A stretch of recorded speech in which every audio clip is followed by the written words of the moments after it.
Today's episode is brought to you by MusicBed and brideandgroom.video.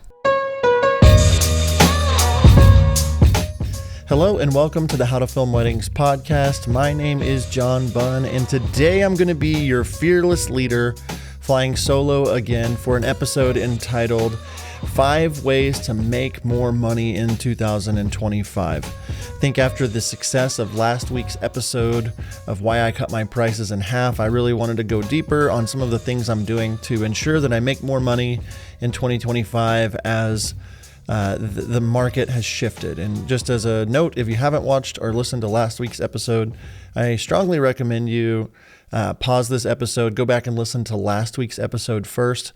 As of right now, we've had almost 3,000 people watch it on YouTube. Another 1,000 or so of you have downloaded it and listened to it. So a lot of wedding filmmakers, I feel like, have really resonated with last week's episode. A lot of you sent me DMs and said, wow, this was so timely. Thank you so much. And, as I've been talking to Nick, I don't just want to forget about what's actually happening in the market, and just be like, let's talk about Instagram or let's talk about whatever it is. I think it's important for us to dig into all those different topics, but I feel like as the landscape has changed for the end of 2024, a lot of you confirmed what I was saying and thinking, is that there is a storm brewing in the world right now of wedding videography. And some people are not near the path of the storm, some are. And regardless, I think this is the time of year where we need to dig in to what we're doing for 2025. It's September, it's the first week of September, second week now. And I think it's really important for us to dig in and say, let's look at next year. Do I need to change anything? And so today I just want to dig into 5 ways to make more money in 2025. And we'll dig into that. But first, I want to talk to you guys about one of our sponsors, brideandgroom.video. Last week, we put out an episode on our YouTube channel, or a video on our YouTube channel, Should I Outsource My Edits? And Blake Polino, one of our editors, one of our team members, put together a really killer video on the channel about should you outsource your films or not. And some of you might be saying, well, I don't have the time or the money to mess with that right now. I would challenge you, if you're feeling the backlog monster, if you're unfulfilled in editing, or you need a creative team to be around you, to consider outsourcing. You can find a list of all of our outsourcing partners at howtofilmweddings.com/outsourcing. But I wanted to share with you something new that I've been doing, and something I'm really excited about. I have recently switched editing companies and have been working alongside brideandgroom.video to edit some of my films, and kind of Serge and the team over there, Olga, the whole team. We got to meet them at our retreat last year in Scottsdale for our mastermind group. And we've known Serge for a long time. They actually have reached out about editing for us for a long time.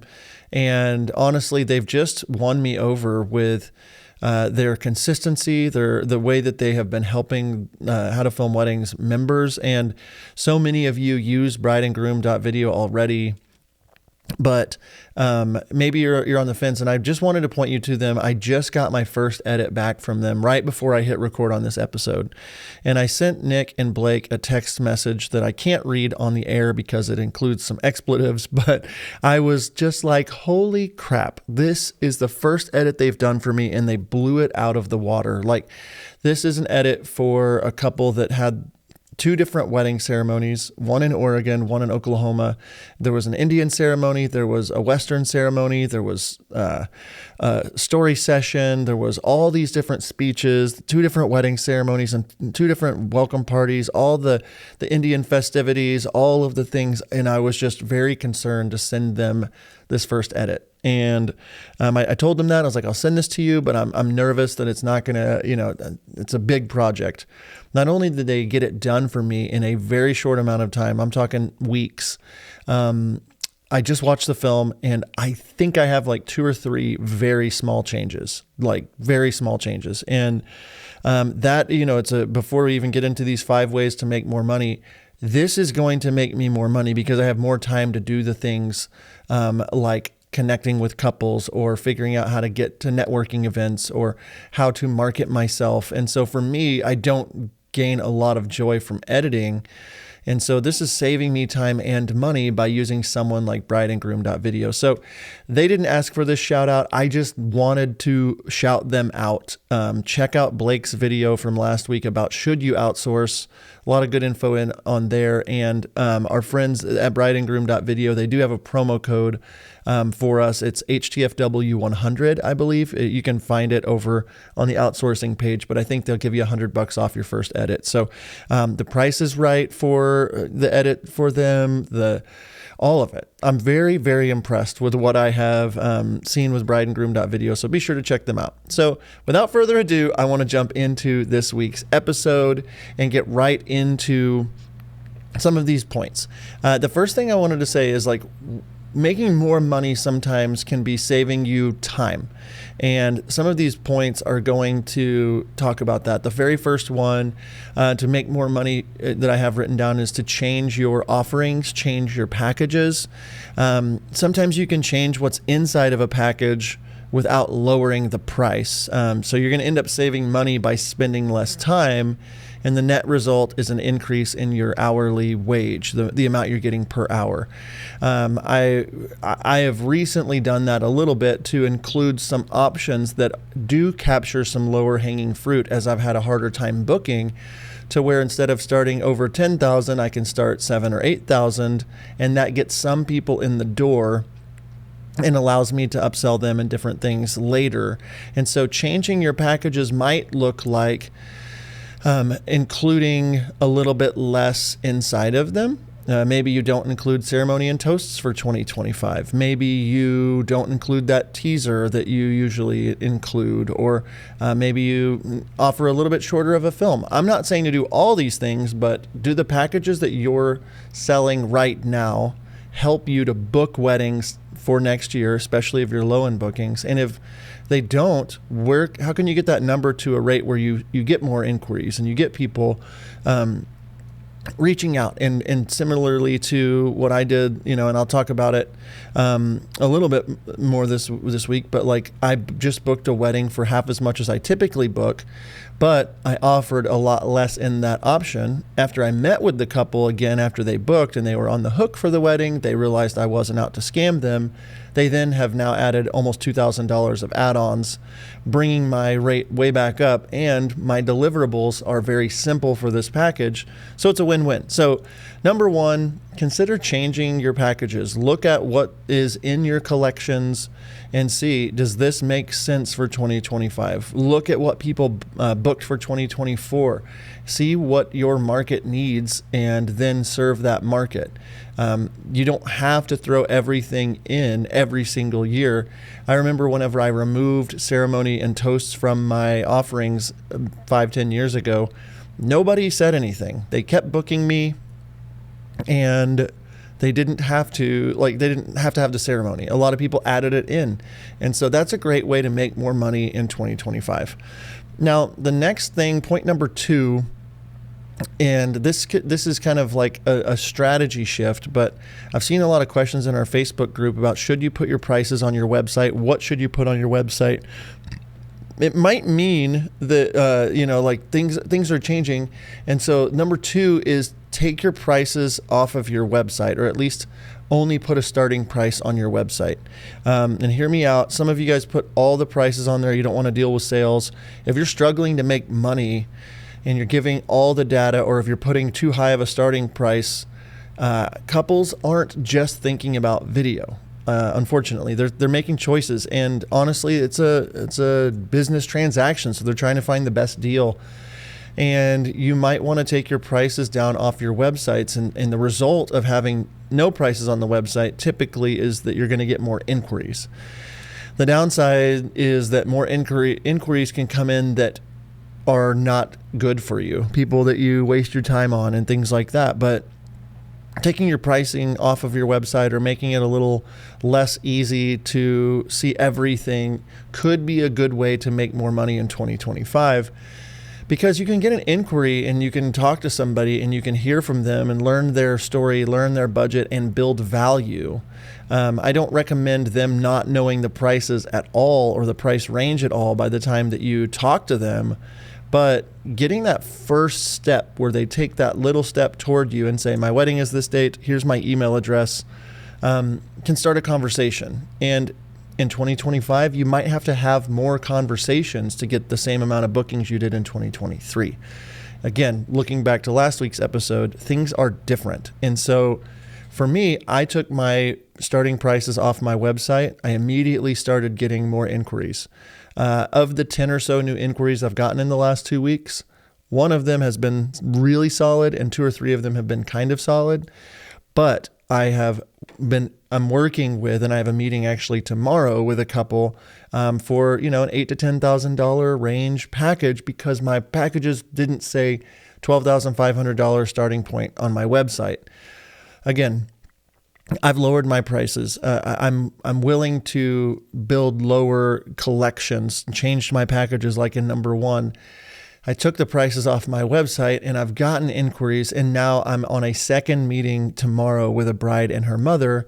And it's looking like they're going to book me for, that $8,000 to $10,000 range. And then I will have time to make more or offer them other things as we get going, or get, walking through their wedding. And so number 1, change your packages. Number 2, take your prices off your website. Before I get to number 3, I also want to mention our good friends over at MusicBed. I mean, come on, guys. We know who the best in the business is. MusicBed. I mean, the best music to license your wedding films. If you head over to howtofilmweddings.com/musicbed, they're actually giving you a 14-day trial for free where you can download songs and actually use them. And I've heard from so many people, hundreds of you have joined MusicBed just because we've told you about them. But I've heard from so many people that they've tried other things. They've tried other services, and there's just nothing that compares to the kinds of music that MusicBed has. I've been to the headquarters of MusicBed. I've met with the CEO and the team, and I see what they do to sign independent artists and take care of them. And they care about the music. They care about the music that they're putting on their roster. They're not just trying to give you so many different click tracks, anything like that. They put a lot of effort into giving us tools like AI generative search and being able to say, I want a song that sounds like this, and it auto shows you a lot of different sounds or a lot of different songs and different keys and the beats per minute and the style, like all that kind of stuff saves us so much time. And the idea of paying for a monthly subscription, getting unlimited access to these libraries, 10 years ago, 15 years ago, it didn't exist. And so that is why we are such big fans of MusicBed. And if you're needing to up your wedding films, if you're needing to take them to the next level, check it out. howtofilmweddings.com/musicbed. Okay, number 3 on this list of 5 ways to make more money in 2025 would be to take on extra work. And I'm not just saying take on extra weddings for less. This can be outside of weddings. This can be associate shooting, like things where they might be ancillary to what we do. The storm is here. Maybe you need to do those video edits for your church. Maybe you need to reach out to your chamber of commerce in your town and tell them that you do video stuff, and take on a couple of projects that maybe don't take as much of your soul as doing weddings, but they help you pay the bills so you don't have to say yes to couples you don't want to work with. You could, the idea that you have a skill set with your camera that's in your hand, what can you do to make more money just with your camera? I remember back in the early days, I would film dance recitals, and I would go to dance studios and say, hey, I'll film your recital. I'm going to sell them for $35 a DVD at that point. And I'd set up a little booth, and I would film an event on a Friday. I would have it done, edited by Sunday, and I'd have a little booth or whatever on Friday, and people would turn in order forms, and I would make $5 or $10 grand for just shooting a dance recital and giving a local studio just some kind of a product, things like that. I mean, who knows? But if you get creative and think, what can I do to take on extra work? What can I do with this camera that's in my hand? Where can I serve? I know people that have booked contracts with farmers, and they fly drones over cows. They fly over cows, take pictures, and they get paid because the farmers need to count how many cows they have. And they're signing 5-figure contracts per year to go out a couple times a year, fly their drone, get footage and photos, aerial footage of cows. We have many, many opportunities to take on extra work. And then one thing that I've been doing, and I've really been enjoying this, is taking on associate shooting. If you don't know about Second Society, they're amazing. SecondSociety.io. I've signed up there to be a lead shooter or second shooter for other brands. Sometimes people get sick. Sometimes they need help. Sometimes they need a second shooter. You've got the gear. You can get out there. You can connect with new shooters and get more work, get more practice. I'm heading to New York City to do a wedding at the end of September for my good friend Cliff, and I'm getting paid a good chunk of money to help lead shoot a wedding for him. It keeps me going. It keeps me excited. I don't have to edit the film. I can deliver an incredible product to Cliff so he can edit it, but I don't have to do the editing. So it just works. And so I'm looking for different ways. It's like, oh, that's a way I can make a couple $1,000. That's a way I can save a couple $1,000. All these different things can add up to helping us weather the storm that could be happening in our industry for 2025. Moving on. Number 4, I would highly recommend, there's so many studies around you can make more money off of a current client than getting a new client. It's like 10 times more expensive to get a new client than it is to make more money from a current client. And so number 4 is connect with previous couples, previous clients, previous people that you've worked with. And don't just say, hey, can I have more money? I'm selling you this thing. But go look back through your Rolodex and say, who are people that I really enjoyed working with? Give them a call, shoot them a DM, set up a coffee date with a planner or a photographer, or like the landscape has shifted. People aren't just booking, you've got to stay in front of people. So connecting with previous clients, that is going to potentially turn into work. It could turn into some types of side jobs, some corporate work. Just being a good person and staying in front of people. They might know somebody that's getting married. They might have forgotten that you do weddings. You might send an email blast to everybody that's ever worked or you've ever worked for. Say, hey, just so you guys know, this is what I'm up to in 2024. If you know anybody getting married, let me know. I'd love to connect with them. Staying front of mind with your previous clients is going to be huge. And then also on that side of things, do you have anything that you could offer them? Do you have raw footage that you could offer them? Do you have edits that you could offer them? I don't know. What could you offer? Are you a photographer that sees that they're pregnant and you want to do a maternity session, or do you want to do a family story session with them? There's a lot of things you can do with previous clients. They loved working with you and they're like, man, I wish we could work with you again. Give them the opportunity to.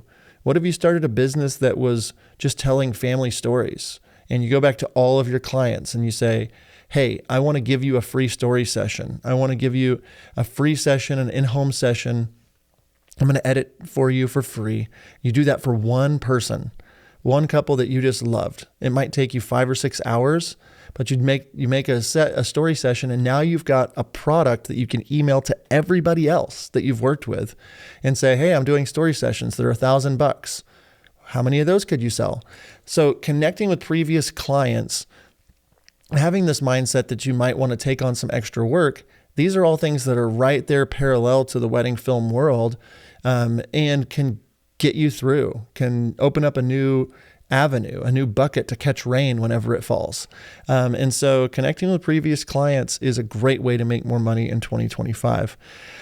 Number 5 is connecting with planner relationships personally. This is different than just previous clients, but in 2025, every year really about this time, I want to connect with the people that have given me work. I want to connect with people I've worked with. And again, it could be an email, could be a phone call, could be a coffee date, could be like a link on your website, something that just updating them and letting them know where you're at in your business and what you want to accomplish in your business.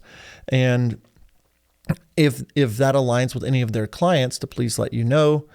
But the people that refer me the most, the planners, are the ones that I'm friends with, that I actually spend time with, that I'm at networking events with, that I'm doing weddings with, that I've done lots of weddings over the years with.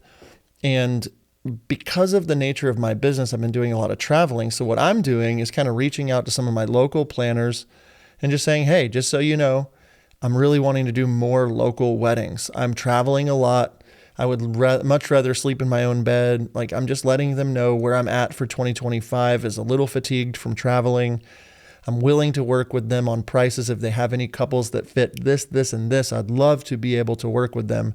But before that even, I'm trying to get in the room with where these people are. There's local networking events that I'm going to, and just shooting texts or like seeing if we can get together for coffee, or if I can stop by their studio, or if I can come to a wedding that they're doing and shoot some details for free. Like, whatever I can do to stay front of mind is what I'm doing, not just so I can make more money, but at the same time, we're all in business and people need to be reminded that you exist, or they're going to just forget and push work to somebody else.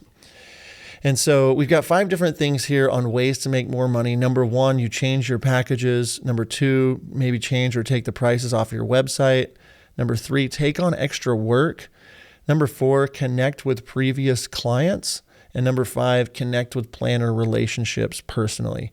As a bonus item, I really want us to get better at upselling in a way that is not salesy or sleazy. And I would say a bonus would be learn how to upsell and put together an upsell strategy. We actually have an entire video companion digital product called the Upsell Guide in our shop at howtofilmweddings.com, where I walk you through exactly how I upsell people in a way that's not salesy. Long story short is like, for instance, if you book somebody, you don't want to overwhelm them with all the details, but if you give them over time connection points to see where they're at and offer more things, they most likely will buy $1,000 to $2,000 worth of stuff, from you, depending on your market, of course. But upselling doesn't have to be a dirty word. It doesn't have to feel slimy. You can be upfront with a couple and say, hey, there's other things that you might want to get, but for now, let's just start with this baseline 1 shooter package. We can always add a second shooter. We can always add more time. We can always make a longer edit. We can always add raw footage, and then build and devise a plan for how and when you're going to do that. This couple that I met with and booked that I was talking about last week did exactly this. I booked them for that $7,000 range and then met with her, talked to her, and have sent over an additional $1,700 worth of items in the first 2 weeks after booking her. And she's agreed to them. She's excited to pay extra. And now I've gone from a $7,000 booking to an $8,700 booking. And I think, if the average out there is maybe 20 weddings a year, what does it look like if you can make $1,000 more per couple? That's a $20,000 increase. What if you can do $2,000? I mean, that's crazy. That would be a $40,000 increase. And so learning how to upsell is how I want to end this episode. And I'd highly recommend you go over to our shop and look for that upsell guide if you're needing to get better at that. But I'm hoping this episode was super helpful for you, and just kind of giving you some practical steps. I know that a lot of our episodes have been like deep, heady kind of conversations about the market and what's going on. But I wanted something that was practical, that maybe gets you thinking. Maybe you have more thoughts on or ways that you're going to make more money in 2025. But I want us to start thinking about and changing our mindset and opening our mind to new ideas on ways to not only survive, but thrive through a new challenging season as wedding filmmakers. So before I head off today, again, I want to thank our sponsors, brideandgroom.video and MusicBed, for helping us out today. And the last thing I want to say, so many of you sent me a message about this after last week. That is our mastermind group. It's going to be opening in January. This is a program where we walk with you for a year and we talk and build your business and help you through some of these things. We have a group coaching call every week. We meet in person at a retreat. There's a lot of great things that we do. We get guest speakers. And so this is coming up on our 5th year of doing our mastermind program. And there's lots of videos and photos and what it's all about at howtofilmweddings.com/mastermind. So anyway, if this episode was helpful to you, if you're still listening, do me a favor. It means the world to me. Shoot me a DM on Instagram at howtofilmweddings. Just let me know you just finished the episode. Let me know what you thought. Let me know what you're going through. I promise I'll personally respond to each person that sends a message through this week. So everyone, have an incredible week. Seriously. Look up, be excited, know that good things are coming in your business. Know that you're going to weather the storm and that on the other side of that storm is a bright, beautiful sky. We're going to get through this together. We're going to make it. I hope that I can help guide you through that. And until next time, we'll see you.